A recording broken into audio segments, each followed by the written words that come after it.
A billionaire CEO finds a little boy at his own father's grave. Sorry, I didn't mean to bother, Grandpa. The man gives him a sad smile. You've got the wrong grave, kid, before freezing in shock at what the boy says next. Before we begin, let us know in the comments where you're watching us from, and please like this video to support the channel. Now sit back, relax, and enjoy the story. The cemetery was quiet, enveloped in a stillness that felt deep and cold, even under the late afternoon sun. The gravel crunched softly beneath Marcus Hale's polished shoes as he walked between the rows of headstones, a bouquet of white lilies gripped tightly in one hand. This marked the 4th anniversary of his father's death, and as always, he made the visit alone.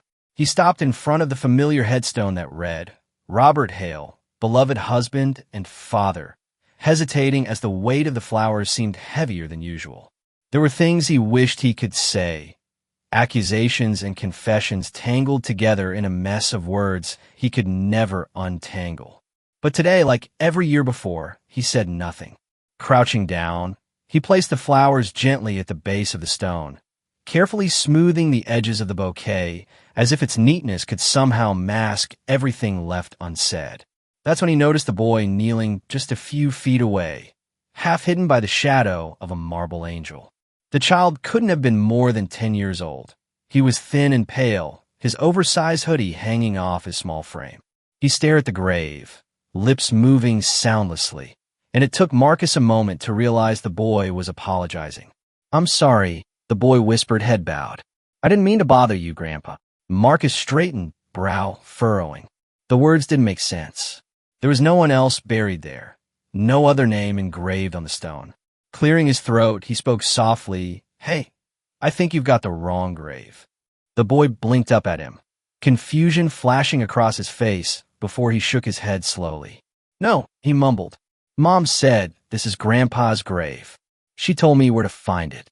Marcus's fingers tightened around the edge of his coat. This had to be some kind of mistake. The boy shifted, brushing dirt from his knees, his eyes flicking between Marcus and the headstone with uncertainty but determination. Mom said you didn't want us, he said quietly. She didn't want me to come, but I wanted to see you.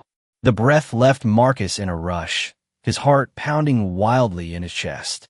For a moment, all he could hear was the wind threading through the trees and the distant hum of traffic.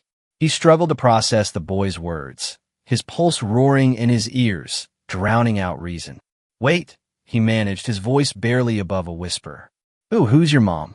The boy hesitated, scuffing the toe of his sneaker against the gravel. Emily, he said, watching Marcus carefully. Emily Carter. The name hit Marcus like a punch to the gut. He hadn't heard it in over a decade, not since that summer that ended with shouting and slammed doors. He had loved Emily once, recklessly and completely, before his father's threats and his own ambitions had pulled them apart. And now, this boy, Jamie, was looking at him with eyes too familiar to ignore. Emily's eyes. His hair was the same dark brown that Marcus saw in the mirror every morning, and the sharp line of his jaw had clearly skipped a generation. Marcus's mouth went dry as he took a step back, boots scraping against the gravel. But there was nowhere to go. His father's name stared back at him from the headstone, carved in clean lines, and it suddenly felt like a trap. You're my son, Marcus whispered, the words barely holding together as they escaped his lips. Jamie's shoulders hunched, hands curling into the sleeves of his hoodie. I didn't want you to find me, he mumbled. She said you didn't care, but I wanted to know.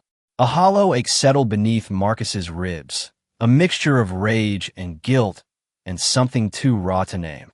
He wanted to argue, to deny it, but the truth was written plainly in Jamie's face and the way his chin lifted slightly when he was scared. How long? Marcus started, but the words broke in his throat. He cleared his throat and tried again. How long have you known? Since last year, Jamie admitted, his voice small and almost apologetic. I found a picture of you and Mom in her closet. She got mad when I asked. She said it didn't matter, but I looked you up online. Marcus dragged a hand over his mouth, trying to grasp the reality of it all. A son. He had a son. For 10 years, he had been oblivious, throwing himself into work and cutting off the past because it was easier than facing it. And all that time, Emily had been raising Jamie alone, with him none the wiser. I didn't know, Marcus finally said, his voice hoarse. It sounded like an excuse even to him. I swear if I'd known. Mom said you'd say that. Jamie cut in, his voice almost a whisper. She said you'd pretend to care to make yourself feel better. She said you left because you didn't want a family. Marcus flinched. The words stung more than they should have, because a part of him knew Emily would have every right to believe that he had walked away.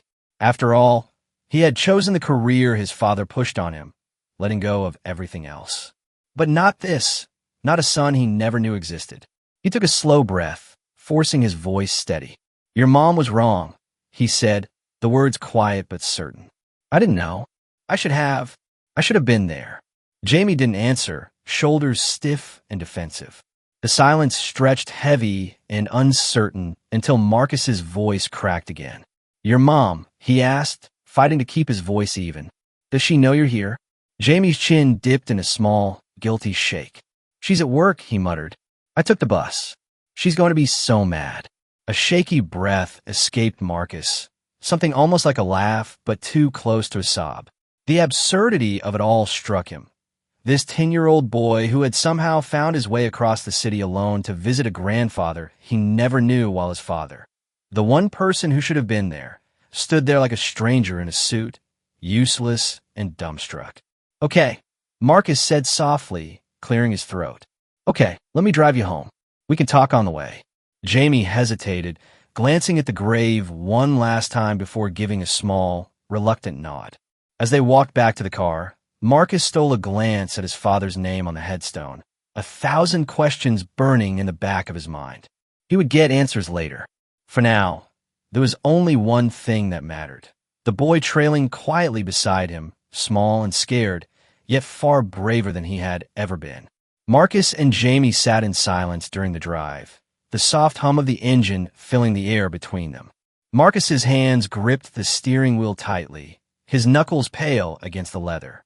He had thrown his coat over Jamie's shoulders when they walked to the car, the fabric engulfing the boy completely, but Jamie hadn't protested. If anything, he seemed grateful for the warmth. As they drove through the city, familiar streets blurred past, memories flooding Marcus's mind. Questions piled up faster than he could sort through them, the disbelief dulling into a raw ache. All he could focus on was getting answers. When they pulled up to a modest apartment complex on the edge of town, Jamie pointed out the building quietly, and Marcus's pulse quickened. The parking lot was cracked and empty, a few bikes chained haphazardly to a railing. Not what he had expected for Emily, who once talked about opening a bookstore and traveling the world. They climbed the stairs in silence, Jamie lagging a step behind, small fingers twisting in the sleeves of the oversized coat. On the third floor, Marcus stopped in front of a faded green door, hesitating. The apartment number was crooked, a few scratches marring the paint. He raised a hand and knocked twice. Footsteps approached quickly, light and hurried, and the door cracked open, revealing Emily. She stared at him through the gap, eyes widening in shock. For a moment, neither spoke. Marcus's breath caught, all the words he had rehearsed scattering in his mind. Emily looked older, her hair pulled into a messy ponytail, dark circles etched beneath her eyes, but she was unmistakably her. What are you doing here? Her voice came out hoarse, eyes flicking between him and Jamie. Can we talk?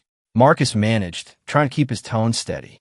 Emily's gaze shifted to Jamie, who peeked around Marcus's arm, his face pinched with guilt. Without a word, she unlatched the chain and opened the door wider. They stepped inside, and Marcus took in the small, tidy living room. A bookshelf crammed with well-worn novels filled one wall, the faint scent of coffee lingering in the air. A knitted blanket draped over the couch was half recognizable to him. It was nothing like his sprawling penthouse, but it felt more like home than anywhere he had been in years. Go to your room, Jamie, Emily murmured, her voice soft but firm. Jamie hesitated, glancing nervously at Marcus, but a look from Emily had him shuffling down the hall without complaint. The door clicked shut behind him, leaving them alone. As soon as he was out of sight, Emily's expression hardened. She crossed her arms, her eyes narrowing with a mix of anger and betrayal. "What do you want, Marcus?" "An explanation," he said, trying not to sound desperate. "Why didn't you tell me?" Emily let out a bitter laugh, the sound sharp and brittle. "You don't get to ask that," she shot back. "Not after what you did." "What I did?" The accusation threw him off balance. "Emily, I didn't even know. How was I supposed to?" "You knew." Her voice trembled, but her glare stayed steady. "I wrote to you. I begged you to at least see him once.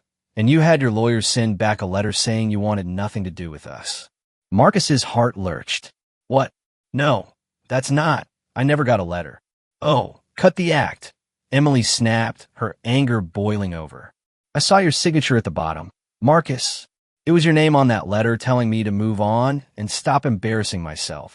Her words landed like blows, each one stinging and leaving him reeling. He searched her face, half expecting to find a crack, some sign that this was all a misunderstanding. But Emily's glare was unrelenting, a mix of pain and fury that left him no room to breathe. "I never wrote that," Marcus insisted, forcing the words out. "I swear." "Emily, I didn't even know about him." "If I had—" "Save it," she interrupted, her voice hollow. "It doesn't matter. It's too late. I just need you to take care of him when I'm gone." Her plea hit Marcus harder than any of the accusations. It stole the breath from his lungs. He stared at her, throat closing, hands useless at his sides. "Of course I will," he managed, voice rough. Emily's shoulders sagged, the fight draining out of her. "Thank you," she whispered, so soft it barely reached him. "But please, don't tell him yet. Not until I figure out how."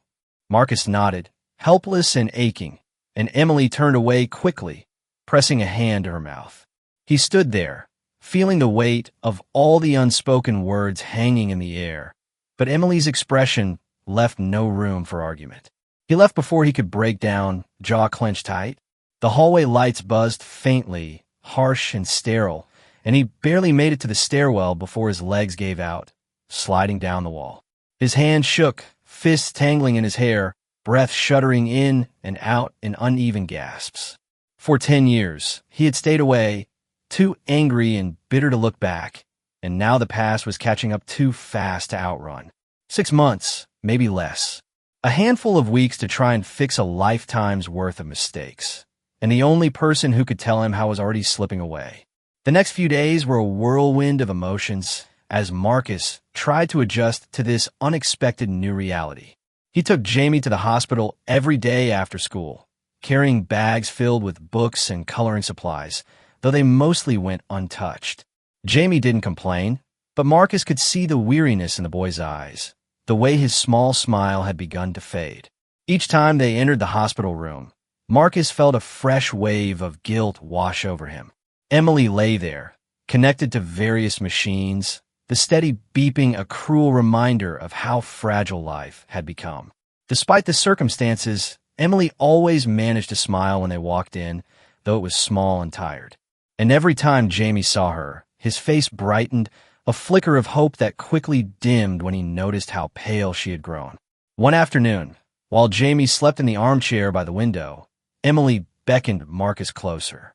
Her fingers trembled slightly on the blanket covering her. "I need a favor," she whispered, her voice raspier than it had been. "Anything," Marcus said, pulling the chair closer to her bedside, desperate to hear her words.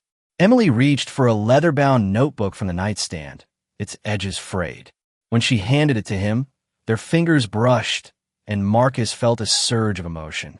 Flipping it open, he found pages filled with her neat handwriting, crowded with dates and small hearts in the margins. "It's for Jamie," Emily murmured, her breath shallow. "I started a few months ago when the headaches got bad. It's just things I wanted him to know. Advice, memories." Marcus's throat tightened as he looked at the pages, knowing the weight of what she was giving him. "He'll love it," he said, his voice thick. "I'll make sure he reads it." Emily's eyes shone with unshed tears, gratitude mingling with the despair in her expression. "Promise me you'll take care of him," she whispered, her voice breaking. "Not just send him off to some boarding school or hand him over to relatives. He needs you." Marcus nodded, feeling the gravity of her words. "I promise," he choked out, reaching to cover her hand with his. Her fingers felt cold, brittle under his touch.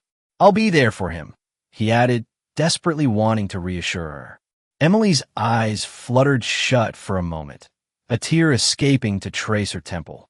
"Thank you," she breathed, her voice barely audible. They stayed like that for a while, the silence filled only by the quiet breaths of Jamie sleeping and the faint hum of machines in the background. The next day, Emily managed to sit up, insisting on fixing Jamie's collar when he climbed onto the bed. Her hands were unsteady, but her smile remained firm as she smoothed out his wrinkled shirt, her voice light as she teased him about looking handsome. Jamie grumbled in embarrassment, but leaned into her side, the connection between them clear. Later, when Jamie insisted on learning how to tie a tie after seeing Marcus fumble with his own, Emily chuckled softly, her voice faint but warm. "Your dad's hopeless," she teased, trying to lighten the mood. Marcus raised his hands in surrender, playing along. "Hey, I've got plenty of other skills," he protested, earning another laugh from Emily. But beneath the surface, the reality of their situation loomed large. As the days passed, Emily's condition worsened more quickly than anyone had anticipated. The headaches left her too weak to stand for long, and hospital visits stretched from hours to overnight stays. The doctor spoke of options: chemotherapy, surgery, pain management, but each time, their voices dipped at the end, as if trying to soften the truth they all knew too well. Marcus filled the silences with questions about school, dinosaurs, anything to keep the weight of quiet from settling too heavily in the hospital room. Jamie would sit quietly, sometimes asking about the world outside, his voice small and uncertain. One afternoon, while Jamie napped in a chair, Emily signaled Marcus to come closer. "I'm scared," she admitted, her voice barely above a whisper. Marcus's heart ached at her admission. "I know," he replied softly, leaning closer to her. "We're all scared, but we'll get through this together." Emily sighed, a sound heavy with exhaustion. "I wish things were different," she said, her eyes glistening with unshed tears. "I wish I could be there for him." "You are," Marcus assured her, squeezing her hand gently. "You've given him so much already."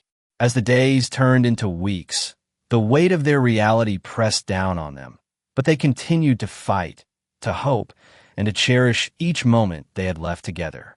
The bond between them grew stronger, even in the face of the inevitable, as they navigated the difficult terrain of love, loss, and the promise of family. Emily's condition took a turn for the worse, and the days blurred into a frantic cycle of hospital visits and desperate attempts to hold on to hope.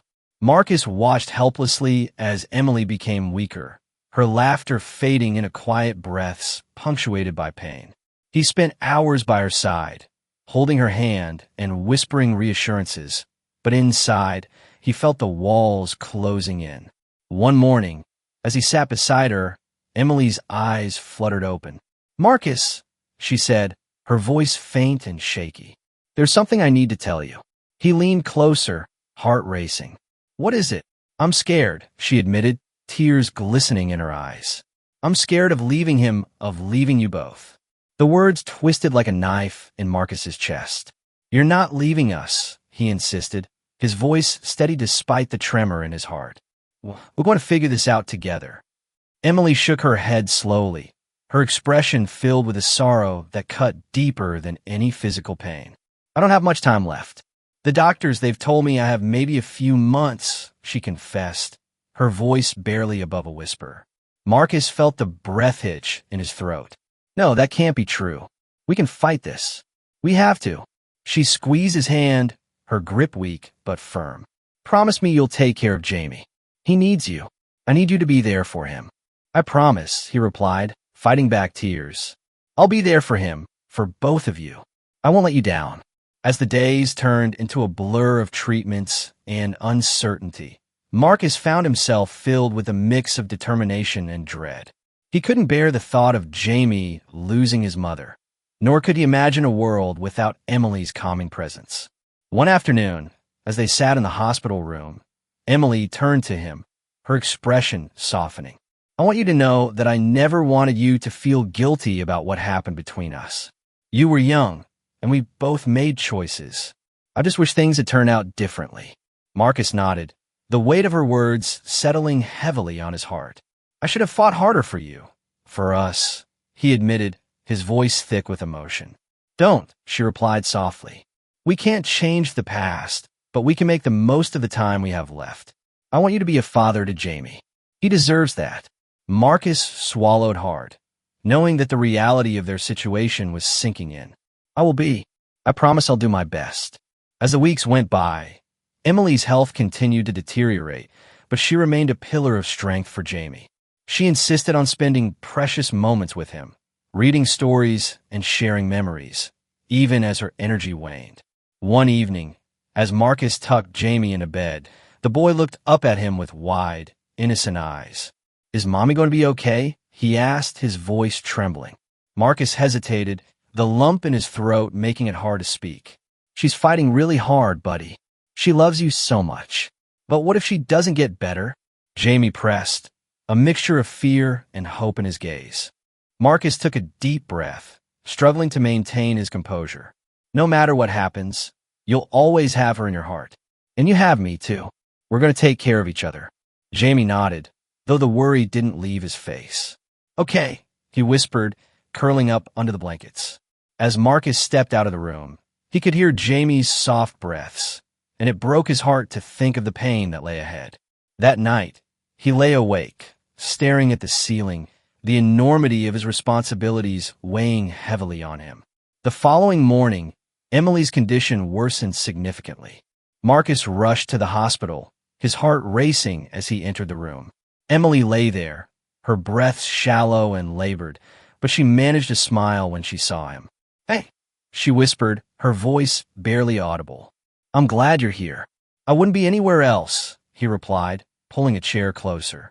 Marcus, she said, her eyes locking onto his. I need you to promise me something. If I don't make it, I need you to tell Jamie that I love him every single day. I want him to know how much he meant to me. The words cut deeply, and Marcus felt tears prick at the corners of his eyes. I promise, Emily. I'll make sure he knows how much you loved him. She took a shaky breath, her hand reaching out for his. And I need you to live for him. Don't let my absence hold you back. Live your life, and make sure he knows it's okay to be happy. I will, Marcus promised, his voice breaking. I'll do everything you ask. I'll be there for Jamie, and I won't let your memory fade. Emily smiled, a faint, fragile smile that held more love than he could have imagined. Thank you, Marcus. You've always been good to me. As the hours passed, Marcus stayed by her side, holding her hand and whispering words of comfort. But deep down, he knew their time was running out. He watched as Emily slipped further away, the light in her eyes dimming. Finally, as the sun set and the room began to fill with shadows, Emily's breath slowed. With one last effort, she squeezed Marcus's hand, her eyes filled with a mixture of love and sorrow. Take care of him, she whispered, before the light faded from her gaze entirely. Marcus sat there, gripping her hand tightly, tears streaming down his face. The weight of loss crashed over him like a tidal wave, and he felt utterly alone.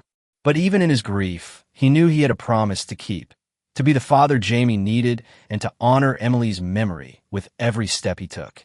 The funeral was a blur of black suits and sympathetic murmurs. Marcus stood rigid beside Jamie, who hadn't spoken more than a few words since that terrible night at the hospital. The boy's face remained expressionless, but his eyes, Emily's eyes, were hollow with a grief too profound for tears. Every time someone approached with well-meaning condolences, Jamie would shrink closer to Marcus's side, fingers curling into the fabric of his suit jacket. Emily's sister had offered to take Jamie in, her eyes red-rimmed as she squeezed Marcus's arm. It might be easier for him, she'd suggested gently. He knows me, and you have your work, your life. But Marcus had shaken his head firmly. I promised her, he'd said, voice rough with emotion. I promised I'd take care of him.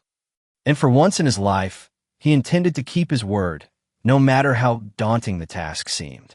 The mansion felt cavernous and cold when they finally arrived home, though Jamie had never been there before, and it hardly felt like home to either of them. Marcus led the boy through echoing hallways to a bedroom that had been hastily prepared, watching as Jamie took in the space with wary eyes. "It's big," Jamie whispered, the first words he'd spoken all day. "Too big?" Marcus asked, suddenly uncertain. Jamie shrugged, clutching his backpack to his chest like a shield. "Just different." That night, Marcus lay awake, staring at the ceiling as Emily's last words echoed in his mind. "Take care of him." 3 simple words that now defined his existence. But how could he take care of a child he barely knew? A child who had just lost his mother and whose life had been turned upside down? The first week passed in a haze of awkward silences and fumbling attempts at normalcy.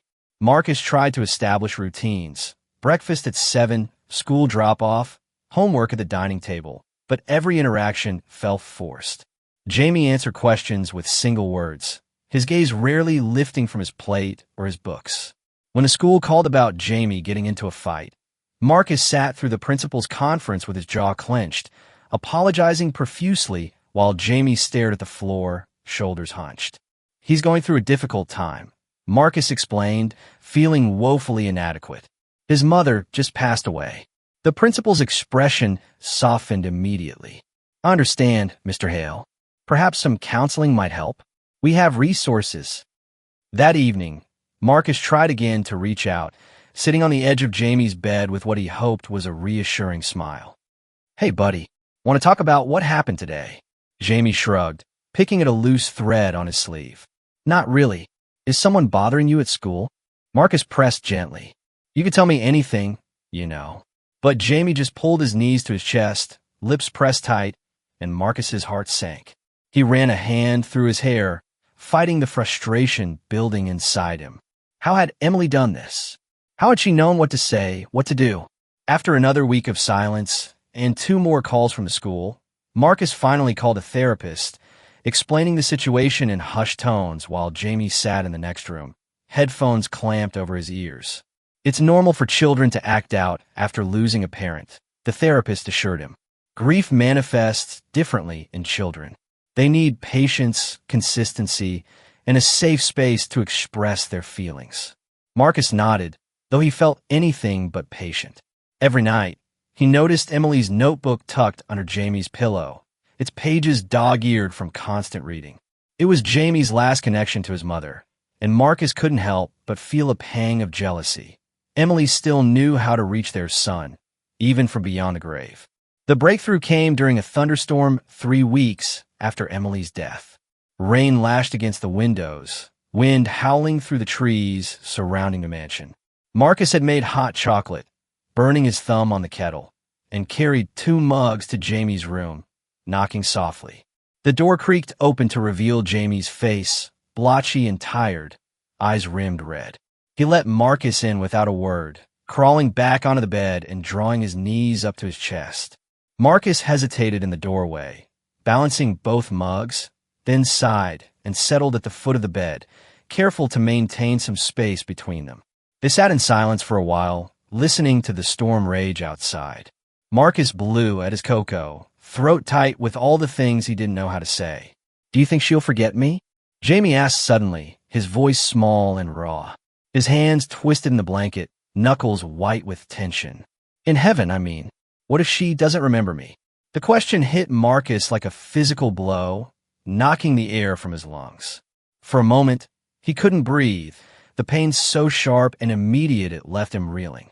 He set his mug aside, wiping a hand over his face as he struggled to find the right words.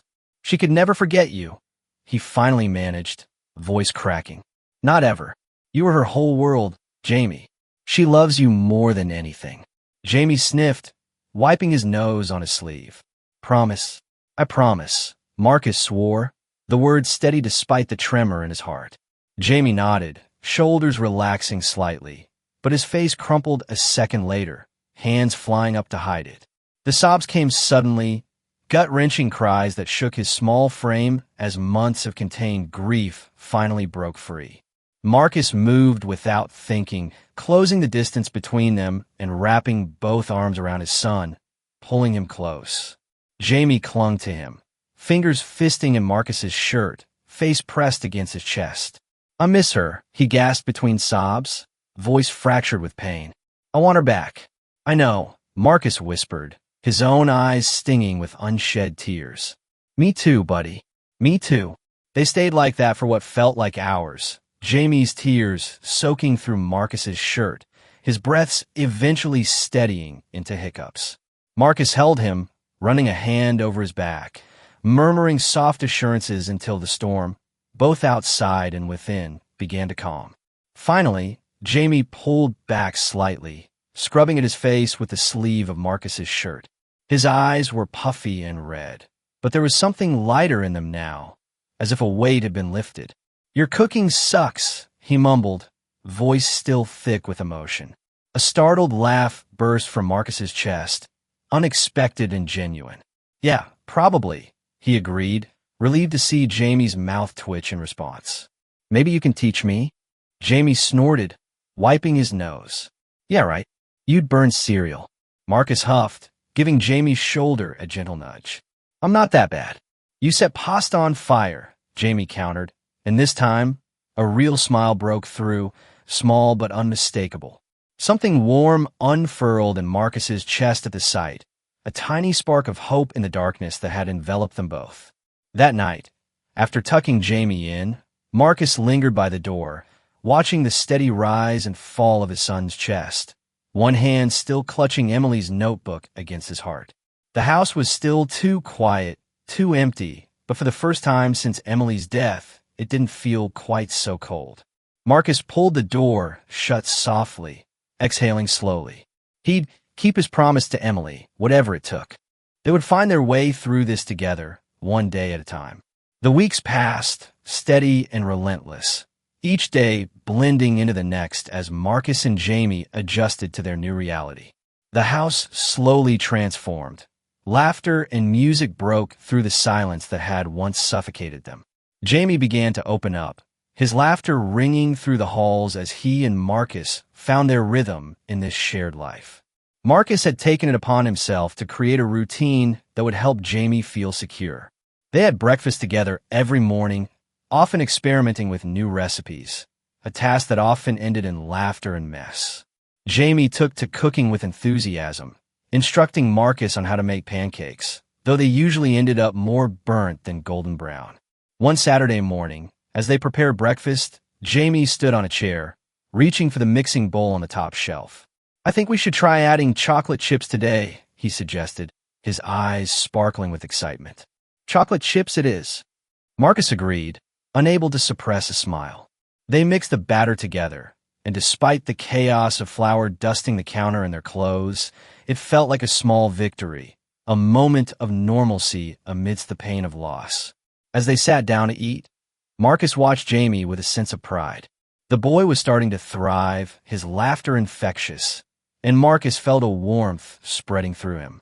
They shared stories about their week, Jamie animatedly recounting tales from school, his face lighting up as he spoke of his new friends and the science project they were working on. But there were still moments when the weight of grief would settle heavily in the air. One evening, as they were cleaning up after dinner, Jamie suddenly went quiet. He stood by the sink, staring out the window, his expression distant. Hey, you okay? Marcus asked gently, setting down the dish he was washing. Jamie turned to him, his eyes glistening. I miss her, you know. I wish she could see how well I'm doing. Marcus felt a familiar ache in his chest. I know, buddy. I miss her too. But she's always with us in our hearts. But what if I forget her? Jamie's voice trembled, and Marcus could see the fear creeping into his eyes. You won't forget her, Marcus reassured him, stepping closer. You have all those memories, and you can share them with me. We can talk about her whenever you want. Jamie nodded slowly, but the worry didn't leave his face. Okay, he whispered, though Marcus could tell he still felt uncertain. As the days turned into months, the reality of Emily's absence carved a space in their lives that would never quite fill. Marcus found himself reaching for the notebook Emily had left behind, reading her words to Jamie during their quiet evenings. Each page was filled with snippets of advice, memories, and love, and they often found solace in those shared moments. One day, While reading a passage about facing fears, Jamie looked up from the pages, his expression contemplative. "Do you think she would be proud of me?" he asked, a hint of vulnerability in his voice. "Absolutely," Marcus replied without hesitation. "She will be so proud of the amazing person you're becoming. You're brave, smart, and kind, everything she loved about you." A small smile broke through Jamie's uncertainty, and for a moment, the weight of grief felt a little lighter. They spent the evening talking about their favorite memories of Emily, laughing at the silly things she had done and sharing stories that made her feel alive again. As time went on, the ache of loss began to shift. It didn't disappear, but became a part of their everyday lives, woven into the fabric of their new reality. They learned to navigate the world without Emily, carrying her memory with them, allowing it to guide their steps. One Saturday, as they prepared to visit Emily's grave for the first time since the funeral, Marcus felt a mix of anticipation and dread. He had explained to Jamie that visiting her grave was a way to honor her memory, to celebrate her life, and to love her even in her absence. "Are you ready?" Marcus asked, watching as Jamie stood by the door, his small fingers clutching a bouquet of wildflowers. "I think so," Jamie replied, though his voice was barely a whisper. As they drove to the cemetery, Marcus felt a knot in his stomach. He wanted to shield Jamie from the pain, but he also knew this was a necessary step in their healing process. They arrived at the cemetery, the sun shining down on the rows of headstones, and Marcus parked the car. Jamie took a deep breath as they walked toward Emily's grave. The sight of the headstone brought a rush of emotion, and Marcus knelt down beside it, placing a hand on the cool stone. "Hi, Emily," he said softly. "We're here." Jamie knelt beside him, his small hands trembling as he set the flowers down. "Hi, Mom," he said, his voice breaking. "I miss you." Marcus felt the tears prick at the corners of his eyes as he watched Jamie. The boy's bravery in facing this moment made his heart swell.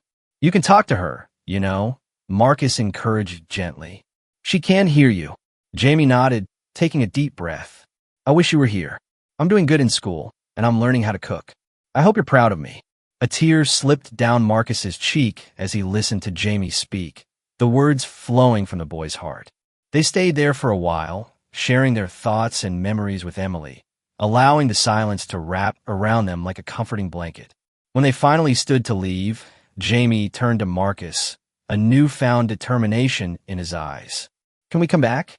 I want to tell her more things." "Of course," Marcus replied, his heart swelling with pride. "We can come back as often as you want." As they walked back to the car, fingers intertwined, Marcus felt a flicker of hope.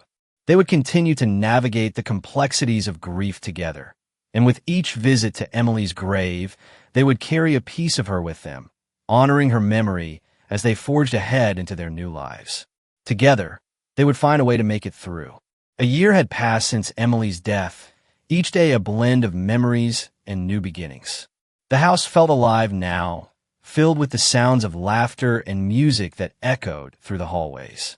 Marcus had transformed the space into a home, decorating it with photos of Emily, moments captured in time that reminded them of her warmth and love.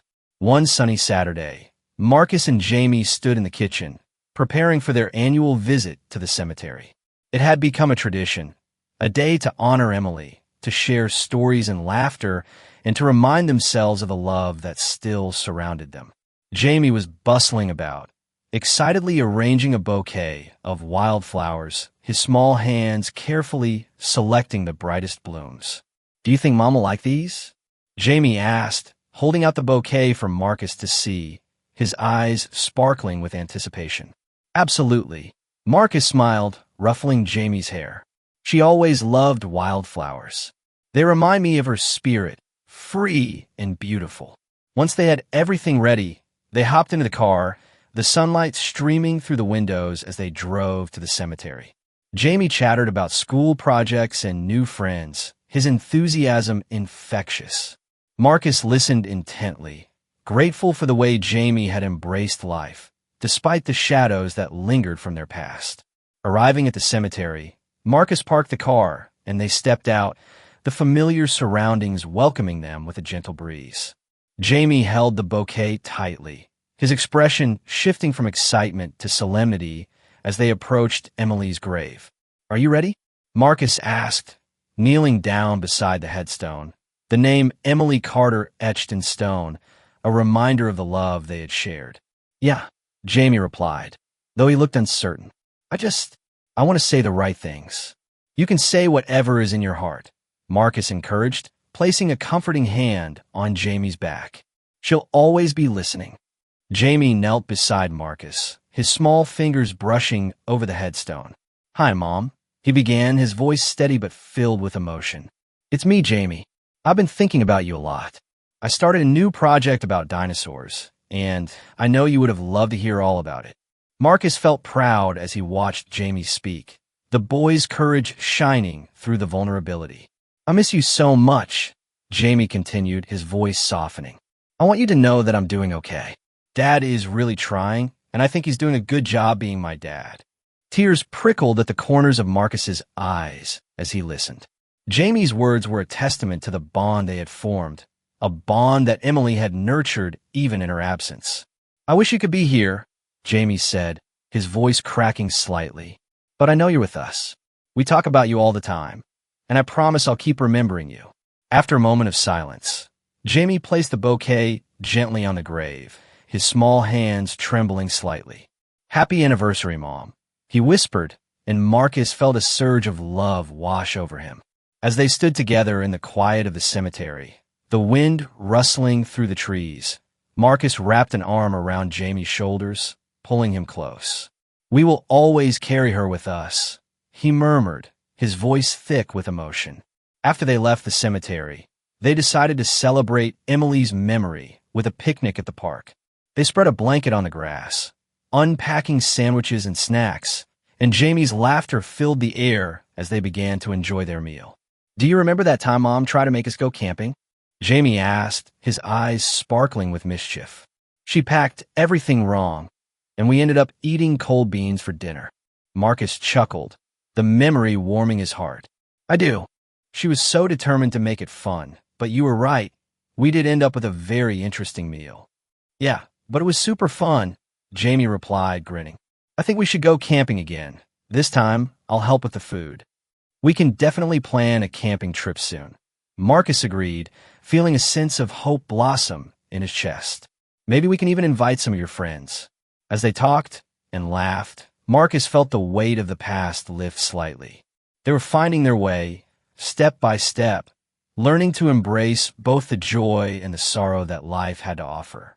Later that evening, as the sun began to set, Marcus took Jamie's hand and led him to the edge of the park, where they could see the sky painted in shades of orange and pink.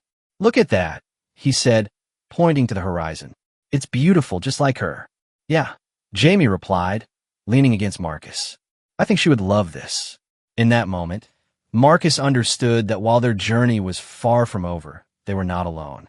They would continue to carry Emily in their hearts, honoring her memory as they created new ones together. As they stood there, side by side, watching the sun dip below the horizon, Marcus felt a renewed sense of purpose. They would face whatever came next together, united in love and ready to embrace the future.